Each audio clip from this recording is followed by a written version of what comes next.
दोस्तों नमस्कार। 2025 में देश के अंदर महाकुंभ का आयोजन शास्त्रों के अनुसार किया गया था, वो भी प्रयागराज में।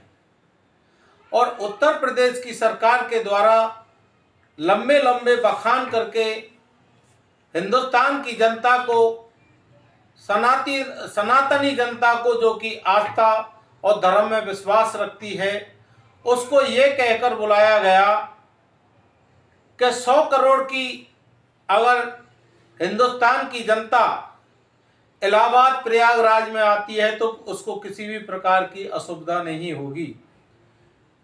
ये प्रयागराज का जो महाकुंभ का आयोजन था वो 13 जनवरी से 26 फरवरी को हुआ, लेकिन 29 जनवरी को रात्रिकालीन में एक ऐसा मौनी अमावस्या के दिन भगदड़ मची कि चारों बगल चीत्कार और हाहाकार कुंभ के अंदर हो गई। सरकार बताती है कि 1 या 2 जगह भगदड़ हुई थी, लेकिन विश्वसनीय और ठोस सूत्र ये बताते हैं कि प्रयागराज में 4 जगह भगदड़ हुई थी। 4 जगह भगदड़ रात्रि काल में हुई, लेकिन अगले दिन शाम को 5 बजे देश के प्रधानमंत्री के द्वारा ये स्वीकार किया जाता है कि प्रयागराज में भगदड़ हुई और करीब 30 श्रद्धालुओं की, सनातनी लोगों की मृत्यु हुई है, जिसमें महिला, पुरुष और बच्चे थे। उत्तर प्रदेश सरकार के मालिक योगी आदित्यनाथ, जो वहां के मुख्यमंत्री थे, इस भगदड़ के बारे में कोई भी शब्द नहीं कहते हैं। जब अगले दिन 5 बजे बाद प्रधानमंत्री के द्वारा दिल्ली से यह कहा जाता है कि भगदड़ हुई और उसमें 30 आदमी मारे गए, उसके 8 घंटे तक हिंदुस्तान की गोदी मीडिया इस बात को बहुत स्लो चलाती रही। उसके 8 घंटे के बाद में उत्तर प्रदेश के सनातनी अपने आप को कहने वाले मठाधीश योगी आदित्यनाथ का मुंह खुलता है और उनके द्वारा कहा जाता है कि 30 आदमियों की, श्रद्धालुओं की इस भगदड़ में मौत हुई है। और अब हमारी पुलिस और कानून व्यवस्था ने सारी भगदड़ से जो अव्यवस्थाएं हुई थी उसको कंट्रोल कर लिया है। उसके 2-3 घंटे बाद योगी आदित्यनाथ के द्वारा कहा जाता है कि 30 नहीं 36 मौतें हुई हैं और 36 मौतों को के बारे में खुलासा हो चुका है कि किन किन लोगों की है। एक लाश का पता 29 जनवरी से और आज 10 मई तक पता नहीं लग पाया है सरकार को कि वो एक व्यक्ति कौन था। लेकिन आज बीबीसी लंदन के द्वारा ये खुलासा किया गया है कि हिंदुस्तान में जो महाकुंभ हुआ था, सरकार के द्वारा ये कहा जा रहा था कि आपके जीवन काल में कभी भी ये दोबारा मौका ऐसा नहीं आएगा जिसमें अमृत वर्षा होगी। अमृत बरसेगा प्रयागराज में, पूरा देश आ जाइए, हमारी तरफ से सारी चीजों की व्यवस्था है, उत्तर प्रदेश सरकार की तरफ से सारी व्यवस्था है। इसमें 7,000 करोड़ रुपए का हिंदुस्तान की जनता के टैक्स का पैसा, गरीब के खून और पसीने का पैसा, व्यापारियों के जीएसटी के नाम पर लूटा गया पैसा, पेट्रोल डीजल पर जीएसटी अधिक लगाकर लूटा गया पैसा, उस सनातनी महायज्ञ के नाम से उत्तर प्रदेश सरकार ने 7,000 करोड़ रुपए लगाया था। और मौत के बाद जब देश के प्रधानमंत्री नरेंद्र मोदी बोलते हैं, उसके 8 घंटे बाद योगी का मुंह खुलता है।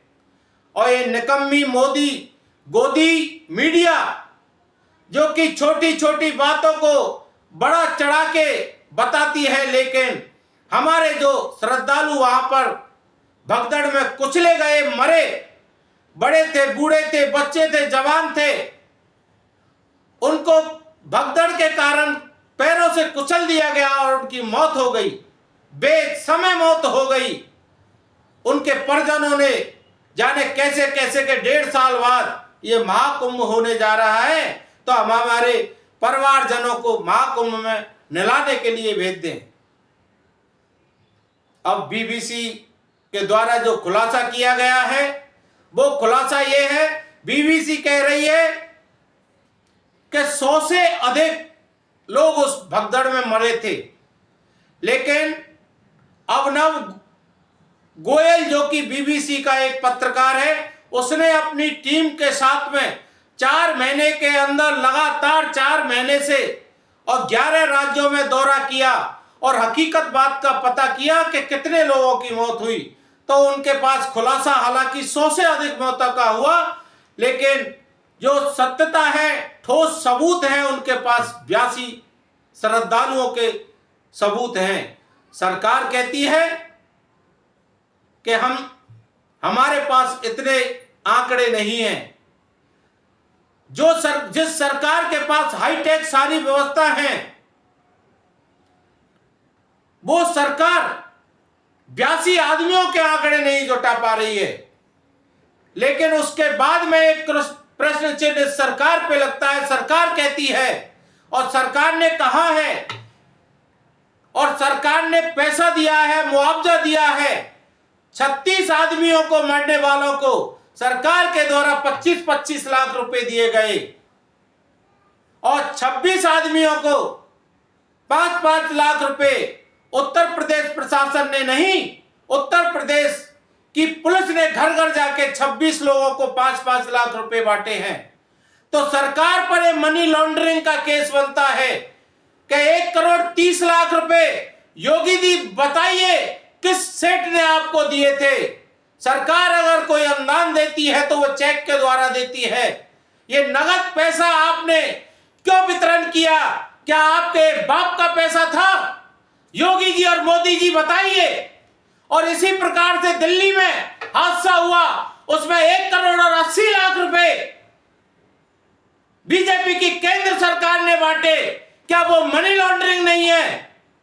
आपको देश की जनता को बताना पड़ेगा कि अवैध पैसा आ कहां से रहा है।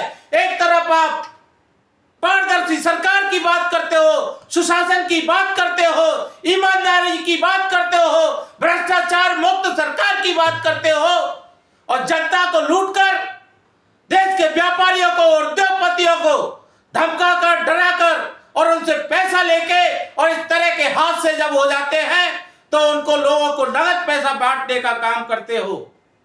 देश की जनता का अगर कोई व्यक्ति 50,000 से ऊपर अगर बैंक में जमा करा देता है तो आप उस पर ईडी और सीबीआई भेज देते हो। ये कहते हो कि आपके पास ये पैसा आया कहां से। कोई देश का आदमी 51,000 रुपए नगद जमा नहीं करा सकता। 51,000 रुपए अगर नगद जमा कराएगा तो उसको अपना आयकर प्रमाण पत्र का जो नंबर है आयकर विभाग का, वो देना पड़ेगा कि मैं पैन कार्ड धारी हूं। मोदी जी, योगी जी और भारतीय जनता पार्टी और संघ के लोगों, आपको सचेत हो जाना चाहिए। अब देश की जनता क्वेश्चन करने लग गई है, आपसे जवाब मांगती है कि आप नीतिगत तरीके से देश को चलाइए, अन्यथा गद्दी छोड़िए।